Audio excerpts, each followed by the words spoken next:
Hey, what's up guys? I've got here a 2017 Ford Mustang, and I'm using this car to point out to you the location of the starter fuse as well as the starter relay. I'm also going to give you some troubleshooting steps for things to check when your Mustang is not cranking. So we're going to begin by heading under the hood. On the passenger side is where we'll find the fuse and relay box. So it's real simple to open this up. There's a tab on the front that you push in, and then the box will hinge outward like so. Now when you look at this, you'll see a number of relays here on the left-hand side, and all of these 4-pin relays, they're all the same part number, so they are interchangeable. You can swap them as a troubleshooting step. Now the fuse that provides power for the starter is this 30 amp fuse. It's in position 30. And we can also look down through the top and see that this is intact. Now the relay for the starter is this relay. This gets engaged by the computer when you're attempting to start the car. And when that relay engages successfully, what it does is it takes power from our 30 amp fuse here and it sends it directly to the starter. So my favorite way to troubleshoot this relay is to have an assistant inside the car trying to start it. And while they're doing that, I'll come here and I'll actually tap on this relay. Relays can get stuck, and sometimes tapping on the relay or even wiggling the relay around can make it start working again. Now further troubleshooting beyond that, we can remove this relay, wiggle it side to side while you pull it out. And with that relay pulled out, we can swap in a different relay. I would suggest swapping in the relay above it. Now, if after you swap the relay, you're able to start the car, well then you know that your original relay is probably no good.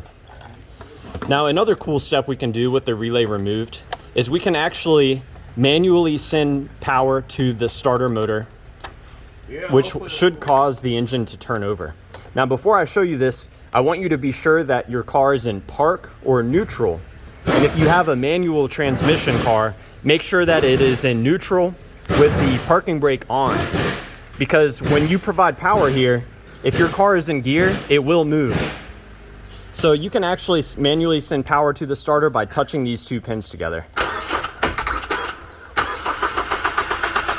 So we can see here the engine is turning over just from me manually connecting those two pins together.